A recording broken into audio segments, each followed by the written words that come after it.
Here's something the standard retirement playbook gets quietly wrong. You've been told to spend more in the early years of retirement, travel, experiences, the good stuff, and pull back once you slow down. It sounds reasonable. Most Canadian retirement guides are built around it, and for the first decade, it can work just fine. But there's a number hiding in that plan that nobody talks about: $3,000 to $4,000 a month. That's the base cost of long-term care for Canadians who need it later in life. If you built your withdrawal strategy around spending more now and less later, you didn't plan for that number, and when it arrives, often in your 80s, the only place left to pull the money from is your RRIF. That's where things get expensive fast. At age 85, the CRA minimum withdrawal factor on your RRIF is 8.1%. Stack that on top of CPP and OAS, and many retirees find themselves pushed past the OAS clawback threshold of $95,323. Cross that line and you lose 15 cents of OAS for every dollar above it. Plus, you're paying a marginal tax rate above 40%. You could lose up to $12,000 a year in OAS alone, on top of the extra tax. That's the real cost of the blind spot. If you're 55 or older and want to protect what you've built from hidden tax and late life costs, hit subscribe now. These are exactly the strategies you need to see.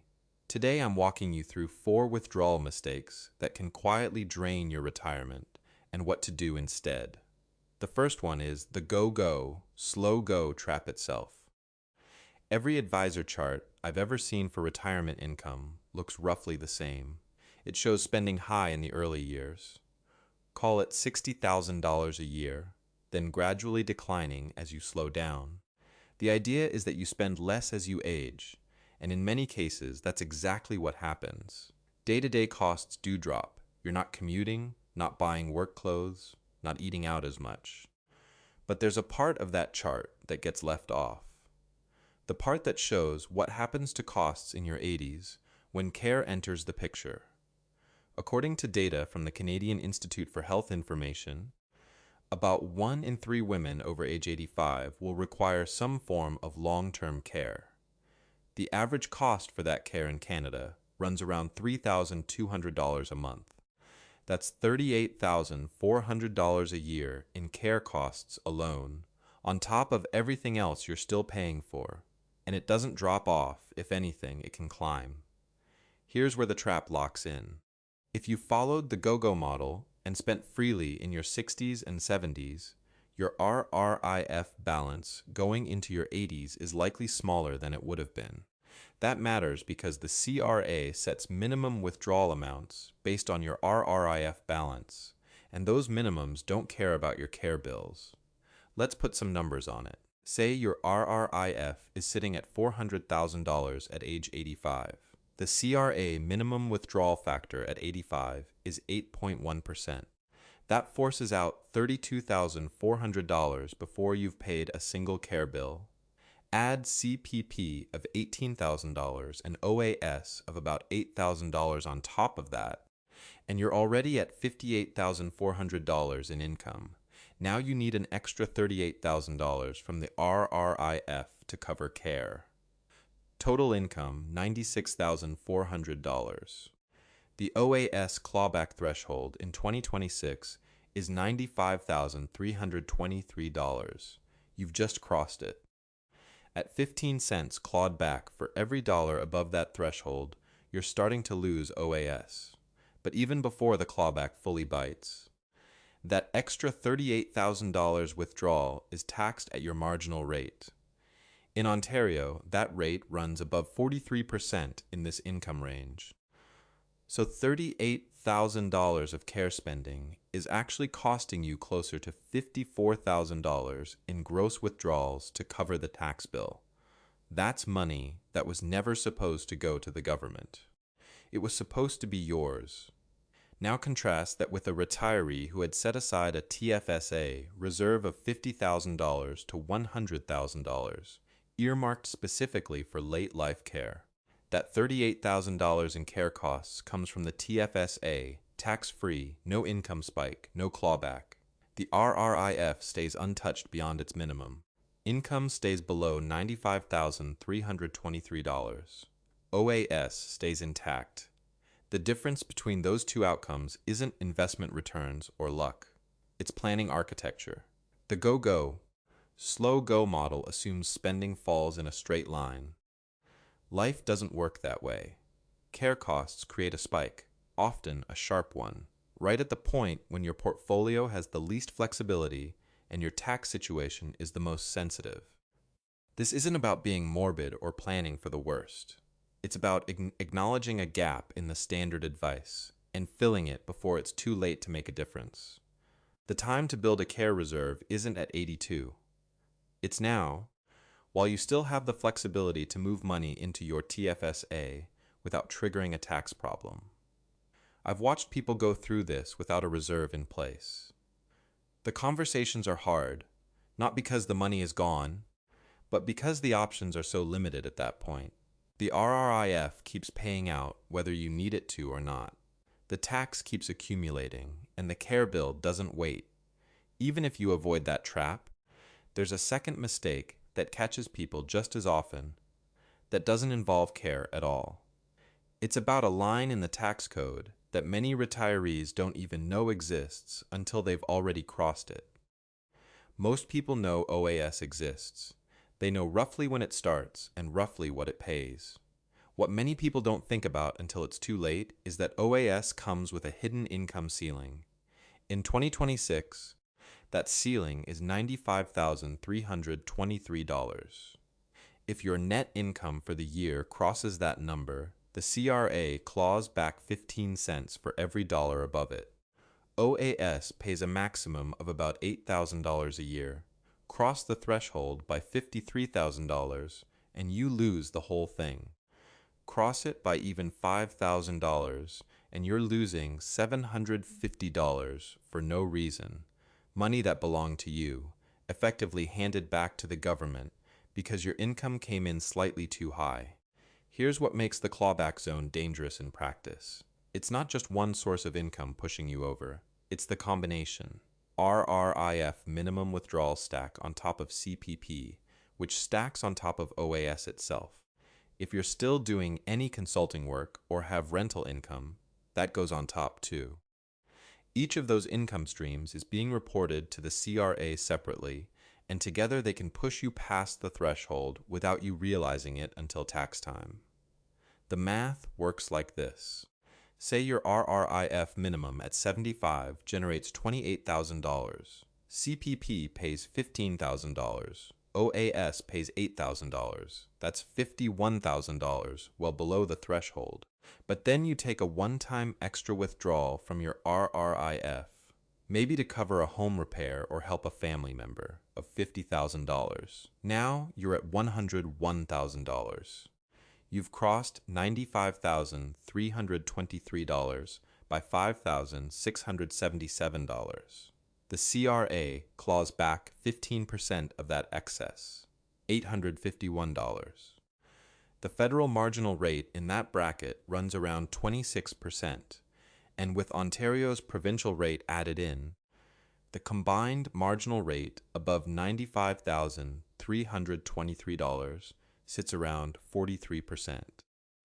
Plus, the 15% clawback on OAS effectively raises that marginal rate even higher for the dollars inside the clawback zone.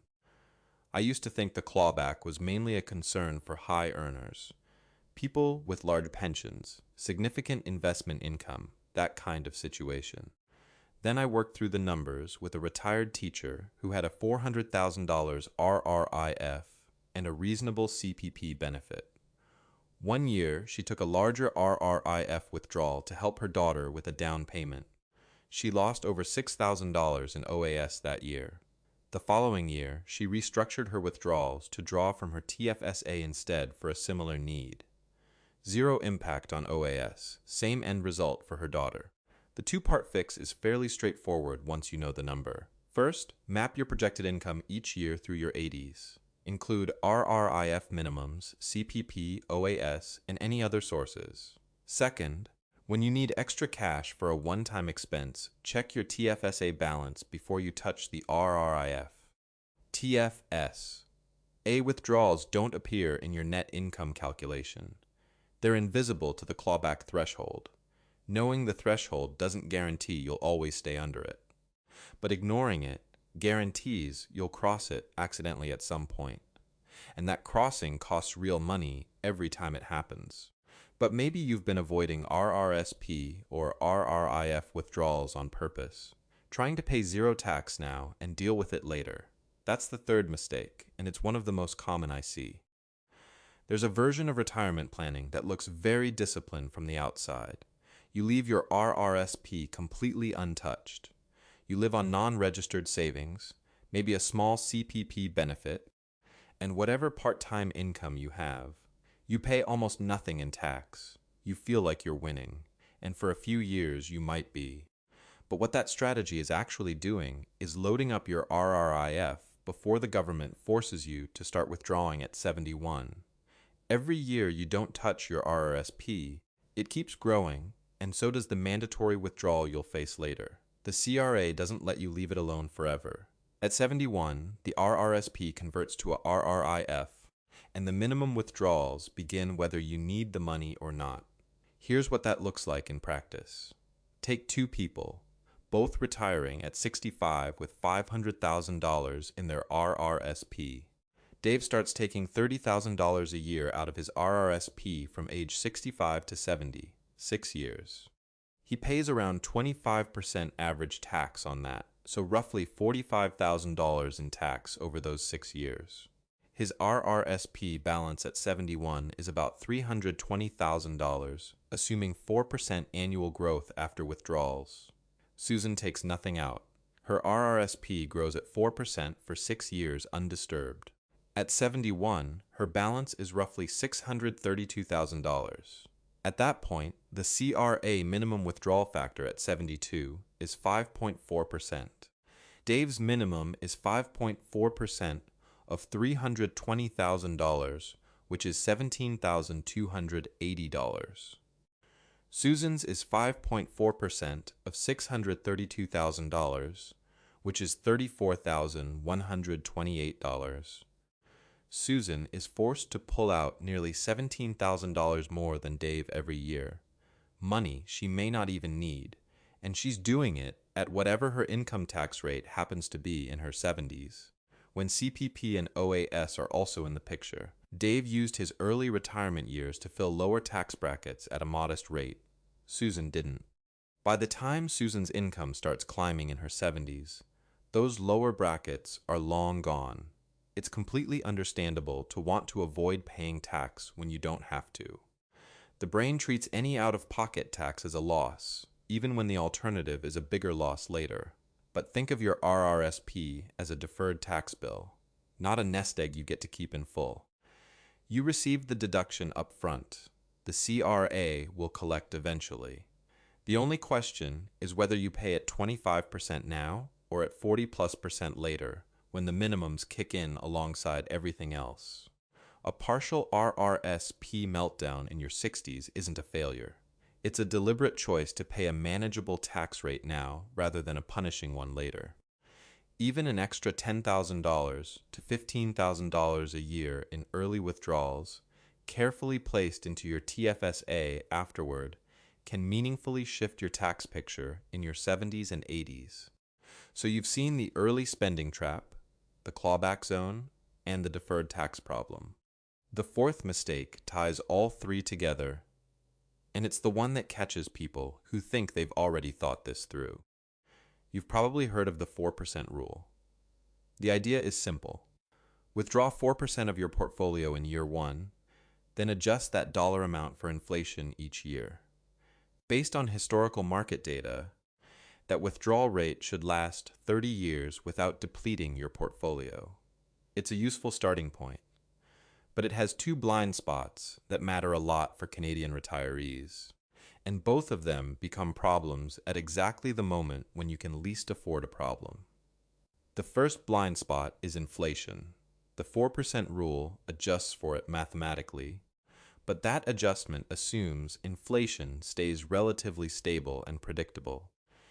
If inflation runs higher than expected for a sustained period, something that's very real in the recent experience of most Canadians, your fixed withdrawal amount buys less and less over time. A $50,000 withdrawal in year one might cover your costs comfortably. At 3% annual inflation, that same $50,000 has the purchasing power of around $37,000 after 10 years. At 5%, you're looking at under $31,000 in real terms. Your income held steady, your life didn't. The second blind spot is the one that ties all four mistakes together. The 4% rule has no mechanism for the late life care spike. A static withdrawal rate treats your spending as a smooth, predictable curve from 65 to 95. But retirement spending doesn't work that way. For most people, it looks more like a check mark. Higher in the early active years, lower through the middle, then sharply higher again in the final years when care and health costs take over. The 4% rule smooths over that check mark. It gives you no protected reserve for the expensive end. This is where the barbell strategy comes in, and it's the framework that ties together everything we've covered today. Instead of treating your retirement savings as one pool you draw from at a steady rate, you split it into two distinct parts. The first part is your enjoyment fund. This covers your spending from retirement through your mid to late 70s. Travel, living costs, the life you've been looking forward to. It can come from your RRIF or non-registered accounts. It can be invested for growth. This is the money you actually spend. The second part is your care reserve. This is a separate pool, ideally sitting in your TFSA, where withdrawals are tax-free and don't affect your income for OAS clawback purposes. It's structured conservatively, a GIC ladder or short-term fixed income that isn't exposed to market swings. You don't touch this money unless you need care. If you never need it, it passes to your beneficiaries tax-free. If you do need it, it's there without forcing you to pull extra from your RRIF at the worst possible time. Let's put a number on what this looks like. Say your total savings are $800,000, $600,000 in your RRSP, and $200,000 in your TFSA. One version of the barbell puts $700,000 in the enjoyment fund and keeps $100,000 in the TFSA as a care reserve. In a year when you need $38,000 for assisted living, that money comes from the TFSA. Your RRIF generates its minimum withdrawal. CPP and OAS continue. Your total reported income stays under $95,323. No clawback, no extra marginal tax. The bill gets paid, and your tax situation is exactly the same as it was before the care costs arrived. Without the barbell, that $38,000 would have to come from the RRIF as an extra withdrawal. That pushes income past the clawback threshold. You lose a portion of OAS, and you're paying 43% marginal tax on every dollar of that withdrawal. The same care bill ends up costing you $54,000 gross before it clears your bank account. The barbell also helps with market downturns. If your portfolio drops 20% in year one of retirement, the standard 4% rule forces you to sell assets at a loss to maintain your withdrawal amount. With the care reserve sitting in GICs, that portion of your savings is completely unaffected by the downturn. You're not selling anything at the bottom to cover care. You're drawing from a protected pool that was never exposed to the market in the first place. I think of the care reserve as a financial airbag. You hope you never need it. But the cost of not having one, in tax, in OAS loss, in selling assets at the wrong time, is far higher than the cost of setting it aside. I remember sorting through my grandfather's bank records after he moved into a care home. He'd taken a larger withdrawal at 70 for a trip to Europe, a great trip by all accounts, but that left his RRIF about $40,000 smaller than it might have been when the monthly care bills started arriving. The care costs were manageable. The tax bill on the extra RRIF withdrawals to cover them was not. A dedicated reserve, just a portion of his savings in a TFSA, would have absorbed that cost without any income spike at all. Now you know all 4 mistakes. Here's how to bring the whole picture together. 4 mistakes, and the good news is that avoiding them doesn't require a complicated plan. It just requires knowing what the standard advice leaves out. First, don't follow the go-go, slow-go spending model without a dedicated care reserve. Late life costs are real, they're expensive, and they arrive at exactly the point when your RRIF withdrawals and tax situation are already under pressure. Set aside a portion of your TFSA now, before you need it. Second, learn the OAS clawback threshold and treat it like a boundary.